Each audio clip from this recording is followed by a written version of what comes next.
जय हिंद बच्चों, आप सभी बच्चों का प्राइम क्लासेस चैनल पर स्वागत है बेटा। देखिए बच्चों, जैसा कि आपको और पता है हमको सभी को कि हमारा एग्ज़ाम ठीक है 5 अप्रैल को है और हम उसी के ऊपर बेस्ड ठीक है हमारा जो भी सिलेबस मेंशन करा हुआ है सैनिक ने उस पर आधारित प्रैक्टिस कर रहे हैं डेली। ठीक है, उम्मीद करता हूँ आप लोग इस प्रैक्टिस में खुद भी जुड़ रहे हैं रोज़ और इन क्वेश्चंस को आप कर पा रहे हैं। देखिए कि आपके कितने क्वेश्चन सही होते हैं, ठीक है, और रिवीजन भी हो जाता है यहाँ पे, है ना। आप देखिए, आप अपना रेगुलरिटी बना के चलिए, आपको काफ़ी फ़ायदा मिलेगा एग्ज़ाम में, ठीक है ना। बाकी हम पूरी कोशिश कर रहे हैं कि NCERT से जितने क्वेश्चन बन सकते हैं, ठीक है, टॉपिक से वो सारे हम लोग कवर कर रहे हैं। ठीक है बेटा, NCERT साइंस पे बेस्ड क्वेश्चन है जो, ठीक है, एक सीरीज़ हम लोग जीके के लिए कर रहे हैं और एक साइंस के लिए, ठीक है ना। तो जिससे कि आपका ओवरऑल कवरेज अच्छी तरीके से हो जाए और आपको पेपर में मदद मिले। तो इस सेशन से जुड़े रहिए और शेयर करिए बेटा वीडियो को और कमेंट भी करिए, ठीक है, आंसर्स का। चलो, बाकी आप अपने स्कोर लास्ट में ज़रूर शेयर किया करो, कंप्लीट कितना आपका बन रहा है, ठीक है बच्चों। चलिए जल्दी से शुरू करते हैं क्वेश्चंस। पहला क्वेश्चन है the spine of cactus are. देखिए बेटा, ये पूछा गया है कि जो कैक्टस के स्पाइन होते हैं, अब अपन को ये पता है कि कैक्टस जो है एक ऐसा मतलब प्लांट है जो कि डेजर्ट एरिड रीजन में क्या होता है, शुष्क जो रीजन है, डेजर्ट है, वहाँ पाए जाते हैं। और इनके शरीर के अंदर क्या खासियत होती है, ठीक है, कि ये मतलब कम वाटर में भी सर्वाइव कर सकते हैं। ठीक है, तो ये क्या करते हैं, अपने जो इनके बॉडी से वाटर लॉस ना हो, ठीक है, क्योंकि वहाँ पे बहुत ज़्यादा गर्मी पड़ती है, धूप पड़ती है बेटा, तो उनकी बॉडी से वाटर लॉस ना हो, यानी कि ट्रांसपिरेशन ना हो। ट्रांसपिरेशन क्या होता है, ट्रांसपिरेशन है ना, ये वो प्रोसेस होती है जिसमें कि प्लांट्स के लीव्स में से, है ना, क्या होता है बेटा, वाटर लॉस होता है। तो इस तरीके का वाटर लॉस ना हो, इसलिए जो कैक्टस है वो अपनी लीव्स को क्या कर लेता है, मॉडिफाई कर लेता है। ठीक है बेटा, तो जो उसके स्पाइन्स होते हैं, यानी कि जो उसके बॉडी के ऊपर कांटे होते हैं, ठीक है, वो एक्चुअली जो कांटे से हैं वो क्या हैं, वो बेटा पहले कभी लीव्स हुआ करती थी, है ना, और वो पत्ते जो होते थे उसको उस कैक्टस ने क्या कर लिया है, स्पाइन में कन्वर्ट कर लिया है। अब ऐसा करने से क्या होगा, अब स्पाइन में कन्वर्ट करने से ये होगा कि बेटा जो वाटर लॉस है, पानी है, वो कम उड़ेगा। ठीक है, क्योंकि लीव्स में होता है स्टोमेटा, और स्टोमेटा में छोटे छोटे से क्या होती है, ओपनिंग्स होती हैं, उसमें से पानी निकल जाता है, उड़ जाता है। लेकिन स्पाइन्स यानी कि कांटे जो होते हैं उसमें ऐसा नहीं होता। ठीक है, तो इस तरीके से वो अपनी बॉडी में वाटर को रिटेन कर पाता है। ठीक है बेटा, वाटर को क्या कर पाता है, रिटेन कर पाता है बच्चों। ध्यान रखिएगा, इसका आंसर क्या हो जाएगा, मॉडिफाइड लीव्स, यानी कि उसकी जो कांटे होते हैं वो बेटा क्या होती है, मॉडिफाइड लीव्स होती हैं, अपनी लीव्स को मॉडिफाई कर लेता है। अगला पूछा गया है the part of a stem in which 2 successive nodes is called. देखिए बच्चों, आपको मैं इसको भी समझा देता हूँ। देखो बेटा, जैसे ये स्टेम है, इस स्टेम में ये कहलाती है नोड। ठीक है, जहाँ से ये आपका पत्ता निकल रहा है ना, जहाँ से लीव्स निकल रही है, इस जगह को बोलते हैं नोड। क्या बोलते हैं बच्चों, नोड बोलते हैं। और ये जो छोटी सी आपको डंडी सी दिख रही है, इसको बोलते हैं पेटियोल। ठीक है बच्चों, इसको क्या बोलते हैं, पेटियोल। और जो ये बीच में आपको बेटा रिब दिख रही है, इसको बोलते हैं मिड रिब। क्या बोलते हैं बच्चे, मिड रिब बोलते हैं। और जो बेटा ये इस तरीके से आपको दिख रहा है ना, इसको बोलते हैं वेन्स। क्या बोलते हैं बेटा, वेन्स बोलते हैं। यहाँ से आपका वाटर और मिनरल वगैरह सप्लाई होता है, फूड भी सप्लाई होती है इस स्टेम में से। तो बेटा क्या होता है, एक नोड तो ये है और एक नोड मान लो यहाँ पे है जहाँ से दूसरा पत्ता निकला। तो इन दोनों नोड के बीच में बेटा क्या होता है, इन दोनों नोड के बीच में जो ये वाला हिस्सा है, ये वाला जो बीच का हिस्सा है, इसको बोलते हैं इंटरनोड। क्या बोलते हैं बच्चों, इसको बोलते हैं इंटरनोड। तो उसने यही पूछा था कि स्टेम का वो हिस्सा बताओ जहाँ पे 2 नोड्स के बीच वाला जो हिस्सा होता है उसको क्या बोलते हैं। तो एक नोड तो जे है और एक नोड जे है, इन दोनों के बीच में जो कहलाता है वो कहलाता है इंटरनोड। बाकी बेटा क्या होता है, तो जो लीफ है, लीफ में जो भी ग्रीन पोर्शन होता है पूरा का पूरा, जो हरे रंग का पूरा आपको पोर्शन दिखता है, उसको बोलते हैं बेटा लेमिना। क्या बोलते हैं? लेमिना। ये बोलते हैं ग्रीन पोर्शन को, ग्रीन कलर का जो पोर्शन दिखता है हमें उसको हम लोग क्या बोलते हैं बच्चों? उसको हम लोग बोलते हैं लेमिना। अगला क्वेश्चन देखिए, विच part of the plant anchor the plant firmly in the soil. मतलब बेटा हमारा जो प्लांट है वो अच्छी तरीके से सीधा खड़ा कैसे रह पाता है, ठीक है, मिट्टी में किसकी वजह से खड़ा रह पाता है सीधा, ठीक है ना, स्ट्रेट। तो बेटा इसमें रूट्स और स्टेम दोनों ही आंसर हो जाएगा, दोनों की वजह से ही सीधा रहता है, ठीक है ना, खड़ा सॉइल में अच्छी तरीके से क्या रहता है? अपराइट रहता है, सीधा रहता है बेटा। चलो अगला क्वेश्चन देखो, ठीक है। वैसे इसका ज़्यादा सटीक आंसर रूट्स ही हो जाएगा लगाना, ठीक है। उसका रीज़न ये है क्योंकि जो रूट्स है, ठीक है, वो सॉइल को अच्छी तरीके से होल्ड करे रहते हैं और यहाँ स्टेम को भी एक तरीके से क्या देते हैं, एक सीधा रहने का एक होता है ना कि पोजीशन प्रोवाइड करता है मतलब उसको, लेकिन होती वो किसकी वजह से? मेन रूट्स की वजह से, ठीक है बच्चों। तो इसका आंसर आप रूट्स लगा सकते हो, ठीक है ना। चलिए अगला question, tiny pores on the surface of a leaf are called. देखिए बेटा लीफ के ऊपर जो छोटे छोटे से पोर्स होते हैं उसे अभी अभी हम लोग डिस्कस करके आ रहे थे, क्या बोलते हैं बच्चों? हम लोग उसको स्टोमेटा बोलते हैं बेटा, ठीक है ना। चलिए अगला क्वेश्चन देखिए, pollen grains are produce in. Pollen grain किस में प्रोड्यूस होते हैं बच्चों? ये प्रोड्यूस होते हैं एंथर में, ठीक है। एंथर क्या होता है बेटा? तो ये हमारा जो मेल पार्ट होता है फ्लावर के अंदर। देखिए मैंने आपको बताया था कि दो पार्ट होते हैं फ्लावर में, एक तो ये वाला फीमेल पार्ट होता है, ठीक है, जिसमें कि नीचे की तरफ ये बड़ी सी ओवरी होती है, उसको ओवरी बोलते हैं बेटा, है ना। यहाँ पे छोटे छोटे से ओव्यूल्स होते हैं जो कि सीड बन जाते हैं आगे चल के, और ये जो ओवरी है ये फ्रूट बन जाती है। क्या बन जाती है? फ्रूट बन जाती है। और जो ये ओव्यूल्स हैं ये बेटा क्या बन जाते हैं? सीड्स बन जाते हैं। और जो ये बीच में आपको दिख रहा है इसको बोलते हैं बेटा स्टाइल। और ऊपर वाला जो ये चिपचिपा सा हिस्सा होता है जहाँ से खुशबू आती है और इसके ऊपर कोई ना कोई इंसेक्ट आके बैठता है उसको बोलते हैं स्टिग्मा, ठीक है बेटा। और बीच में क्या होता है? एक पतला सा ट्यूब होता है जिसे कहते हैं हम लोग पॉलन ट्यूब। क्या बोलते हैं? Pollen tube. ये पूरा का पूरा हिस्सा होता है फीमेल का। ये किसका हिस्सा होता है? इसको बोलते हैं फीमेल पार्ट, जिसका नाम होता है पिस्टिल, ठीक है बेटा। ऐसे ही क्या होता है, इसके बगल से ही एक और पार्ट होता है जो कि होता है मेल पार्ट, जिसमें मेल पार्ट में सिर्फ दो ही चीज़ें होती हैं। एक तो होता है ऊपर का ये एंथर, और दूसरा होता है बेटा नीचे का ये जो डंडी सी दिख रही है, इसको बोलते हैं फिलामेंट। तो एंथर जो है बेटा, इसी एंथर में से क्या होते हैं, आपके छोटे छोटे से पॉलन ग्रेन्स बनते हैं और वो यहाँ इकट्ठे हो जाते हैं, ठीक है बच्चों, ठीक है बेटा। तो देखिए यहाँ हम बात क्या कर रहे थे, इसमें पूछा गया है कि पॉलन ग्रेन प्रोड्यूस्ड कहाँ होते हैं। तो बच्चों कहाँ पे प्रोड्यूस होंगे? एंथर में प्रोड्यूस होंगे। और यहाँ से ये जो पॉलन ग्रेन है ये यहाँ तक कैसे पहुँचेंगे बच्चों? तो इसका है रीज़न क्या? इंसेक्ट। कोई इंसेक्ट बैठेगा यहाँ पे, जैसे मधुमक्खी बैठ गई, ठीक है, या फिर हवा से भी उड़ के पहुँच जाते हैं, ठीक है, किसी भी तरीके से ये ट्रांसफ़र हो सकते हैं।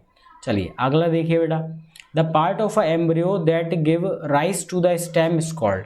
ये पूछा गया बेटा कि आपको बताना है कि एम्ब्रियो का कौन सा पार्ट है जो कि स्टेम को जन्म देता है, या मतलब जिसमें से स्टेम प्रोड्यूस होता है, ठीक है। एम्ब्रियो का हिस्सा बताना है जिसमें क्या बनता है? स्टेम बनता है।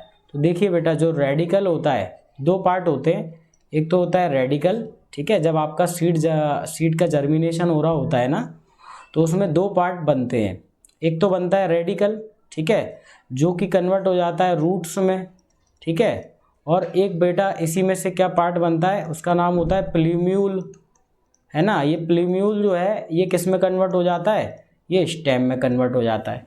तो बेटा आपको ध्यान रखना है कि जो रेडिकल वाला हिस्सा होता है इस सीड में से जो आपका एम्ब्रियो है ना, मतलब जो पौधा है, जो इसके अंदर पौधा जो अंदर था अब वो धीमे धीमे जब बाहर निकल के आ रहा है तो उसके दो पार्ट्स बनेंगे। एक बनेगा रूट वाला जो कि रेडिकल कहलाएगा, और एक स्टेम वाला पार्ट कहलाएगा बेटा जो कि क्या कहलाएगा? प्लूम्यूल, ठीक है। चलिए इसका आंसर बेटा क्या हो जाएगा हमारा? प्लूम्यूल हो जाएगा। अगला क्वेश्चन देखिए, the water is released by. पूछा गया है वाटर रिलीज कैसे होता है? By plant into the air by the process of transpiration. Through leaves in the form of water vapour. तो देखिए इसका आंसर दोनों ही करेक्ट हो जाएगा। वो क्यों? क्योंकि देखिए यहाँ पे प्लांट्स में से भी पानी रिलीज़ हो रहा है। कैसे रिलीज़ हो रहा है बेटा? कि ये जो आपका प्लांट है, ठीक है, अब इसमें ये लीफ है यहाँ पे, ठीक है, ये लीफ है। अब मान लीजिए कि देखो मैं आपको समझाता हूँ, मान लीजिए कि यहाँ पे जो रूट्स हैं, ठीक है, यहीं से पानी एब्जॉर्ब होता है, ठीक है, यहाँ ज़मीन के नीचे पानी है। अब क्या होता है कि दोपहर के टाइम पे जैसे कि फोटोसिंथेसिस करते हैं प्लांट, तो उनके जो ये स्टोमेटा है ये ओपन रहते हैं, ठीक है, ओपन हो जाते हैं। अब स्टोमेटा ओपन होता है और सन की यहाँ पे क्या पड़ रही होती है? गर्मी पड़ रही होती है, ऊर्जा पड़ रही होती है, हीट पड़ रही होती है बेटा। इस कारण से क्या होता है, पेड़ों में से पानी क्या होता है, वाष्प बन के इवेपोरेट होता है, ठीक है बच्चों।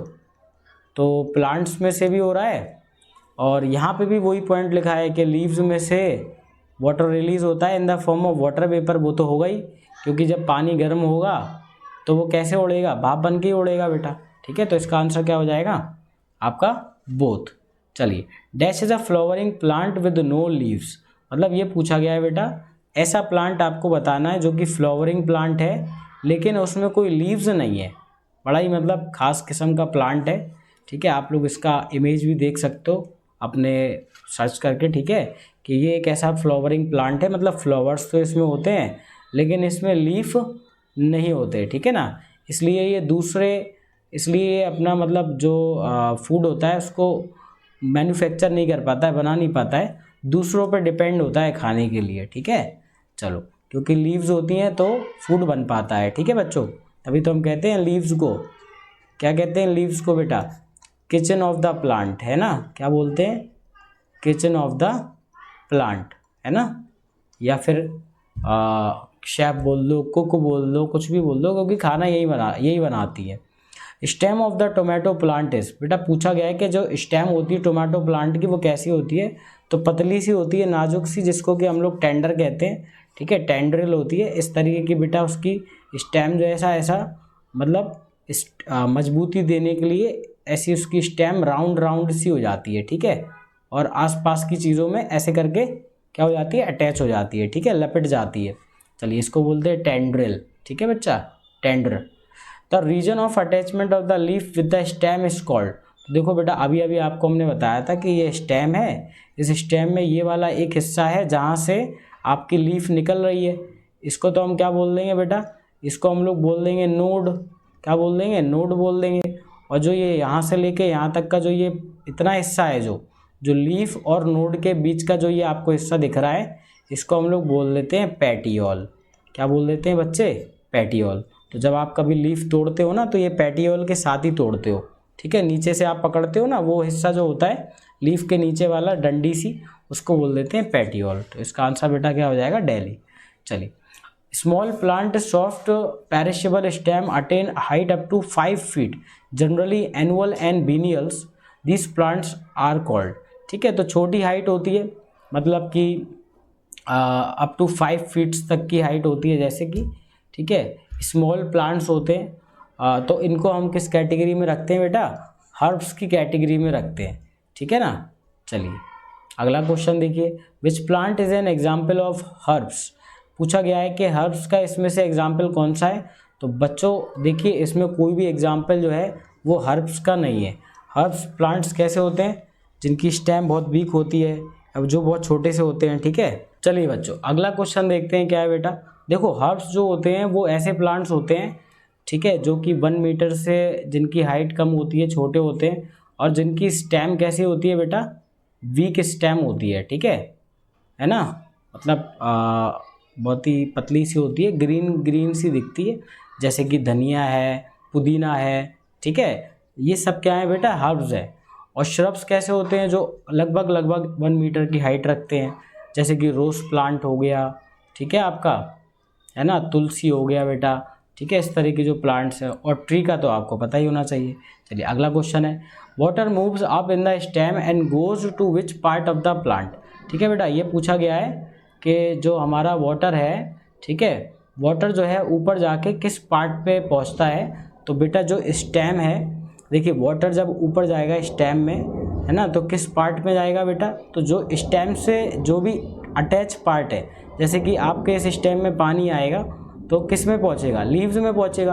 अब लीव्स कहाँ अटैच है, इस स्टेम में अटैच है, तो बेटा कहाँ जाएगा, स्टेम में जो भी पार्ट्स जुड़े हुए हैं वहाँ वाटर जो है आपका वो पहुँच जाएगा। और जो यहाँ पे खाना बनेगा वो बेटा कहाँ पहुँच जाएगा, ठीक है, वो आपका इसी स्टेम से होता हुआ बाकी हिस्सों तक पहुँच जाएगा।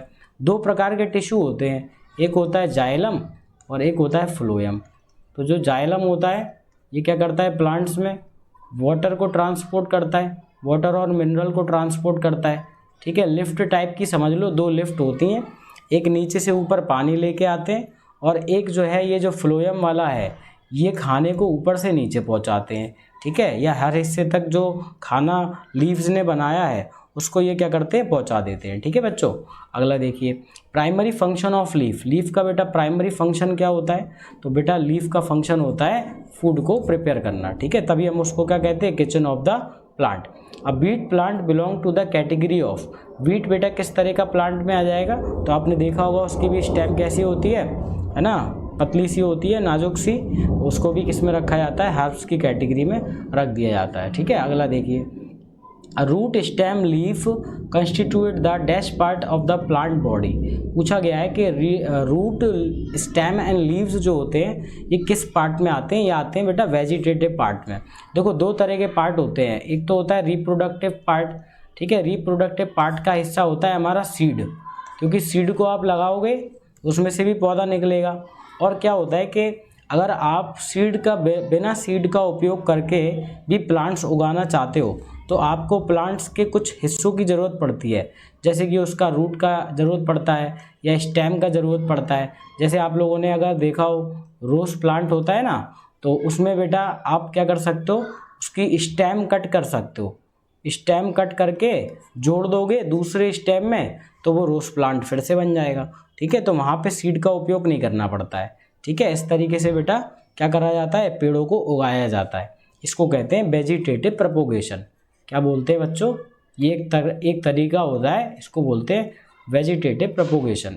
काफ़ी समय बचता है इसमें, ठीक है, क्योंकि सीड से जब अपन प्लांट उगाते हैं तो उसको समय ज़्यादा लगता है, और ये वाले तरीके से उगाते हो ना प्लांट तो बेटा क्या होता है, कम समय में वो उतना ही बड़ा हो जाता है पौधा, ठीक है। चलिए, classify Neem in one of the category of plant.